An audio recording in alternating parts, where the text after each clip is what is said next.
வசித்திருப்பது. கண்ணியமான சகோதரர்களே, அன்பானவர்களே, மார்க்க அறிஞர்கள் இந்த நோன்பை 3 வகையாக பிரிப்பார்கள். தெளிவாக நுணுக்கமாக விளங்குவோம். அதில் முதலாவது ஒரு வகை தான் நாம் இப்பொழுது எங்களுடைய சிந்தனையிலே வரையறையாக இருக்கக்கூடிய இந்த நோன்பு. பசித்திருக்கிறோம், தாகித்திருக்கிறோம், கஷ்டத்தோடு இருக்கிறோம். இது ஒரு வகை. இந்த நோன்பை அனைவராலும் பிடிக்கலாம். இரண்டாவது ஒரு வகை இருக்கிறது, சொல்வார்கள் சியாமுல் ஜவாரி. ஒரு மனிதனுடைய உடம்பிலே இருக்கக்கூடிய அங்கங்களும் நோன்பு பிடிக்க வேண்டும், உடல் உறுப்புகளும் நோன்பு பிடிக்க வேண்டும். மிகவும் கஷ்டமான ஒரு நோன்பு. அதிலும் குறிப்பாக சமகாலத்தில், குறிப்பாக எங்களுக்கு வாலிபர்களுக்கும் வாலிப பெண்களுக்கும் பிடிப்பது மிகவும் சிரமமான ஒரு நோன்பு. இது இரண்டாவது. மூன்றாவது ஒரு வகை இருக்கிறது. இதற்கு சொல்லுவார்கள் சியாமுல் கல்வி மினன் நிஸ்யானி வல் கஃப்லா.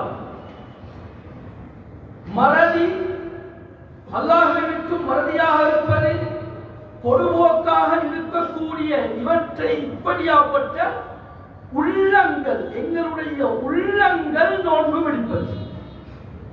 கண்ணியமான சகோதரர்களே, அன்பானவர்களே, இந்த 3 வகையில் இந்த நாட்டில் வாழக்கூடிய 23 லட்சம் முஸ்லீம்கள் நாம் இதில் முதலாவது வகையை நாம் பிடிக்கிறோம். அதில் எந்த விதமான மாற்று கருத்துக்கும் இடம் கிடையாது. கண்ணியமான சகோதரர்களே, முதலாவது நோன்பை அனைவராலும் பிடிக்கலாம். இன்று அந்நியர்கள் கூட, மத்திய கிழக்கு நாடுகளில் வேலை செய்யக்கூடிய அந்நியர்கள் கூட இந்த நோன்பை பிடிக்கிறார்கள். ஏன்? காலையிலிருந்து மாலை வரைக்கும் பசித்து தாகித்திருப்பது, ஃபாஸ்டிங் என்று சொல்வார்கள்.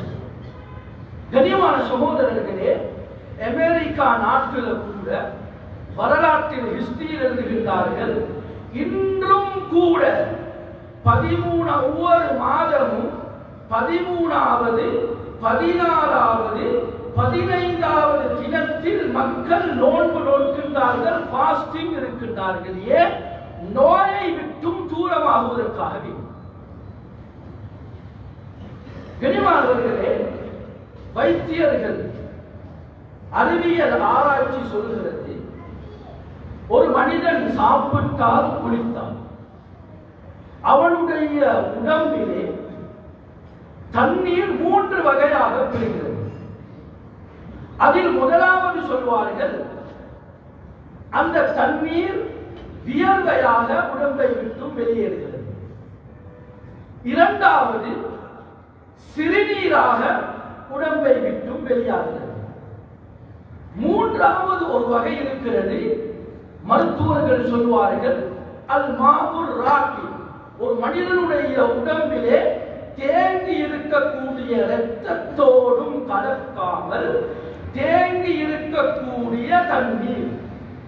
வைத்தியர்கள் சொல்வார்கள், ஒரு மனிதனுடைய உடம்பில் இந்த தண்ணீர் இருப்பதனால் இவனுடைய உடம்பில் பயங்கரமான நோய்கள், வியாதிகளை உண்டாகும். எனவே நான் ஆராய்ச்சி செய்தார்கள். லண்டனில் இருக்கக்கூடிய ஒரு பெரிய மருத்துவமனையிலே ஆராய்ச்சி செய்தார்கள்.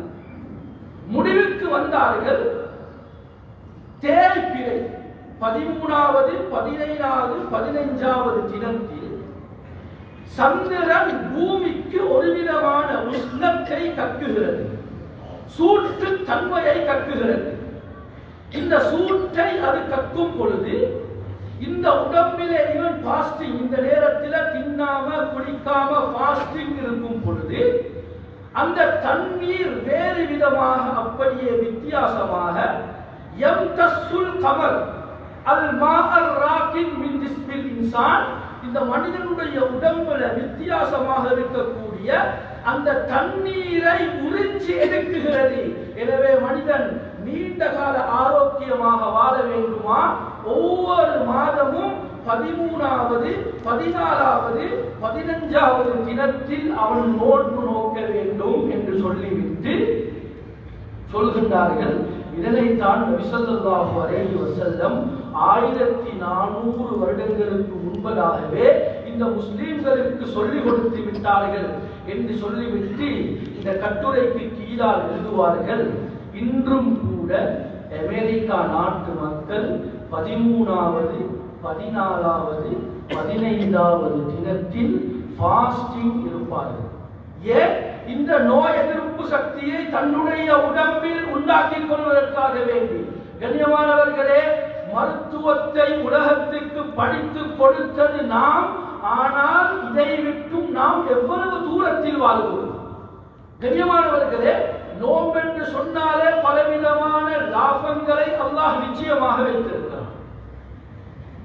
இது சம்பந்தமான வைத்தியர்கள் ஆராய்ச்சி முடிவை எழுதிவிட்டு துருக்கி நாட்டைச் சேர்ந்த நெகோலாயிஃப் என்று சொல்லப்படக்கூடிய ஒரு வைத்தியர் ஆராய்ச்சி முடிவின் கடைசியை எழுதுகிறார். முஸ்லிம்கள் பிடித்திருக்கக்கூடிய இந்த ரமதான் 30 நாட்கள், இது எந்த ஒரு மனிதனுக்கு எந்த அளவுக்கு அத்தியாவசியமான ஒரு நோன்பு தெரியுமா, ஒரு ஃபாஸ்டிங் தெரியுமா என்று அவர் எழுதும் பொழுது சொல்கிறார். கண்ணியமானவர்களே, நாம் யோசிப்போம், இது எங்களுக்கு தெரியுமோ தெரியாதோ தெரியாது, ஆனால் மருத்துவ உலகம் ஆச்சரியப்படுகிறது.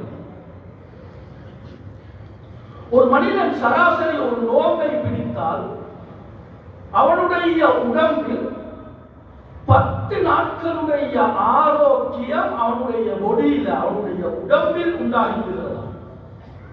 எனவே அவன் 30 நாட்கள் பிடித்தால் 300 நாட்களுடைய ஆரோக்கியம் அவனுடைய பொடியில, உடம்பில் உண்டாகிவிடுகிறது.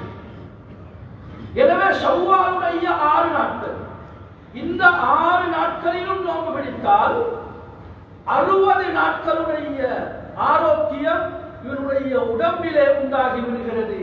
எனவே ஒரு மனிதன் 360 நாள், ஒரு வருடம் தேக ஆரோக்கியமாக இந்த பூமிக்கு மேலால் நடமாட விரும்பினால் முஸ்லிம்கள் பிடிக்கக்கூடிய இந்த நோன்பை பிடிக்க வேண்டும் என்ற கருத்தை வலியுறுத்தி எழுதுகிறார்.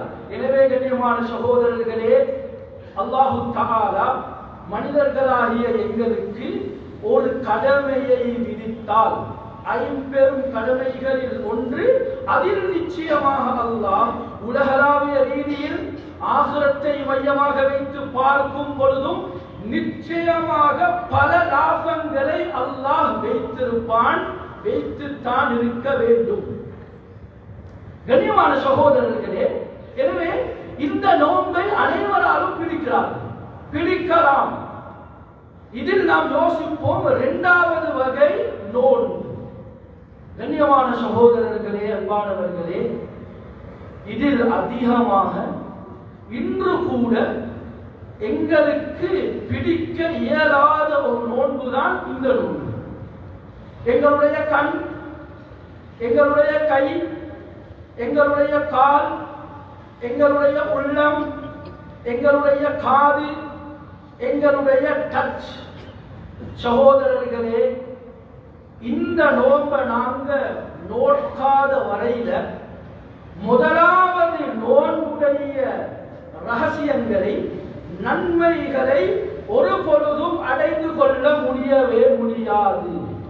கண்ணியமானவர்களே, இன்று நாம் யோசிப்போம், சாதாரணமாக இந்த ஆண்ட்ராய்டு, இந்த மொபைல் போனை மட்டும் எடுத்தா நாங்க இதை யூஸ் பண்ற விதம், குறிப்பாக இந்த ரமதான்ல கண்ணியமானவர்களே, ஒரு பாட்டை கேட்டா இந்த 2வது நோன்பு முழுமையாக இல்லாமல், ஒரு படத்தை பார்த்தா ஒரு 2வது நோன்பு முழுமையாக இல்லாமல் வைத்திருக்கும், ஒரு சீரியலை பார்த்தா 2வது நோன்பு முழுமையாக இல்லாமல் வைத்திருக்கும், ஒரு கதையை பார்த்தா